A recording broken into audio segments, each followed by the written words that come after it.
보험의 본질을 생각해보면 이런 건 보험이 아니에요. 보험료 줄이고 싶다고 하면 무조건 갈아타라고만 하는 설계사들 있죠. 물론 꼭 갈아타야만 하는 상황도 당연히 있습니다. 보험을 너무 엉망으로 가입해서 유지할수록 손해가 발생하는 그런 경우라면 당연히 갈아타야겠지만 묻지도 따지지도 않고 자기 계약 한 건 더 따내기 위한 목적으로 갈아타라고 하는 설계사들 있죠. 이 보험의 가입자분도 계속 갈아타라는 권유를 받았다는데요. 증권을 보니까 굳이 갈아타지 않아도 되고 오히려 갈아타면 손해가 발생할 수 있는 그런 상황이었어요. 이분은 현재 54세 여성분이시고 4년 전에 가입했으니까 50세에 가입하신 거죠.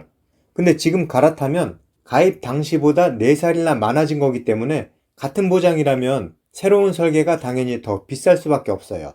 그리고 기존 보험은 해지환급금이 없는 상품이거든요. 지금 해지하면 4년 동안 보험료 낸 거 그냥 다 날리는 거예요.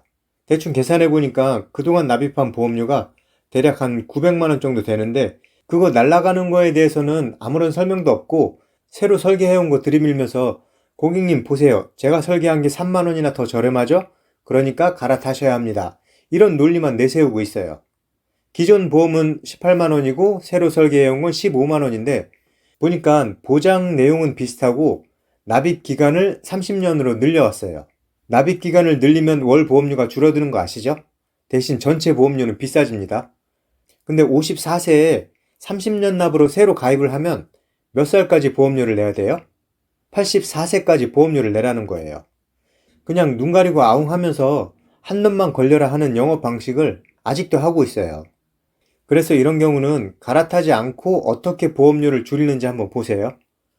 우선 첫 번째로 봐야 할 부분이 여기 보시면 100세 만기로 되어 있죠? 이분은 50대니까 90세 만기로 줄이세요. 20대, 30대라면 80세 만기로 줄이셔도 괜찮습니다. 100세 시대, 100세 시대 하지만 아직은 100세 시대 아니에요.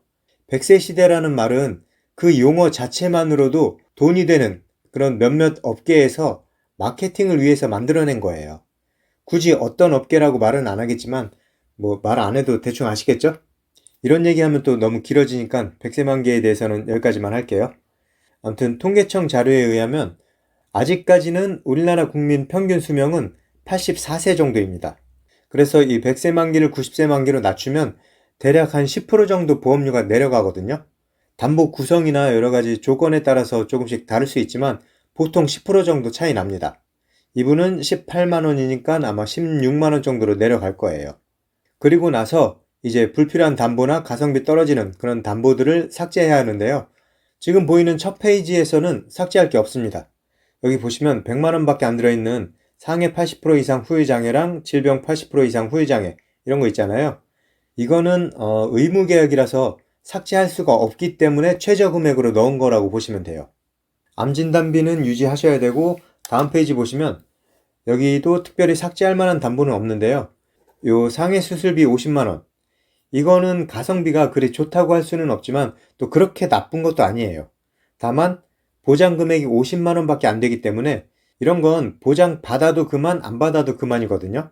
보험료를 줄이는 게 우선이라면 삭제하시는 게 좋습니다. 다음 페이지 보시면 공통점이 있죠. 보장 금액이 작아요. 30만 원, 20만 원, 50만 원, 30만 원. 이거 보장 못 받으면 큰일 나나요? 보험의 본질을 생각해보면 이런 건 보험이 아니에요. 아까 상해 수술 담보처럼 보장 받아도 그만, 안 받아도 그만입니다. 골절 진단비 같은 경우는 이 보장 금액 대비 총 보험료를 계산해보면 아시겠지만 최소 3번 이상은 부러져야 겨우 본전이에요. 가성비가 많이 떨어지는 담보입니다. 화상 진단비는 이 보장 금액이 20만 원밖에 안 되는 데다 여기 보장 내용을 보시면 심재성 2도 이상의 화상이라는 기준이 있는데요. 검색해보시면 아시겠지만 꽤 심각한 화상이거든요. 우리 일상생활에서 뜨거운 거 만졌다가 아 뜨거 하고 바로 놓는 경우 있죠. 그런 화상으로 뻘겋게 부어오르거나 물진 잡히거나 하는 그런 정도의 화상은 해당이 안 된다는 겁니다. 그리고 깁스 치료비는 이것도 보장 내용을 보면 다른 상품도 마찬가지예요. 대부분 비슷한 내용이 적혀 있습니다. 부목 치료는 안 되고 통깁스만 된다는 내용인데요. 요즘 웬만하면 통깁스는 잘 안 하죠. 보장 받기도 어렵고 보장 금액도 작아서 있으나마나한 담보입니다.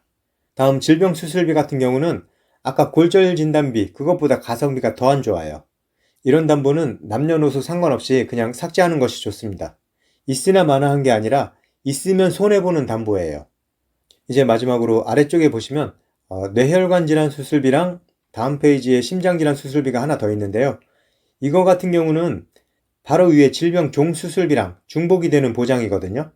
그렇다면 뇌혈관이랑 심장질환 수술비는 삭제를 해도 될까요? 네, 삭제하셔도 상관은 없지만 한 가지 고려해 볼 게 있어요.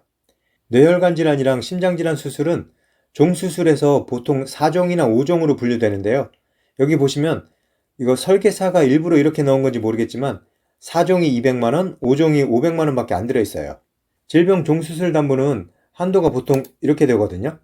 1, 2, 3종은 작고 4종, 5종은 큰 수술인 만큼 한도 역시 보통 1000만원까지는 넣을 수 있어요. 그 이상 넣을 수 있는 보험사도 있고요. 사실 이 종수술 담보는 4종, 5종 때문에 가입하는 거거든요. 근데 4종, 5종의 금액을 이렇게 작게 넣어 놓으면 이 담보의 가치가 떨어지는 거예요. 4종, 5종의 금액이 작아질수록 있으나마나한 담보에 가까워지는 겁니다. 그래서 이런 경우는 본인이 선택을 하셔야 해요. 혈관 질환에 대해 걱정되는 부분이 있다면 그대로 유지를 하시고 그래도 평소에 건강관리를 좀 잘 하시는 편인데다 역시 보험료를 줄이는 게 최우선이라면 뇌혈관 질환 수술비랑 심장질환 수술비는 삭제를 하시는 게 좋습니다.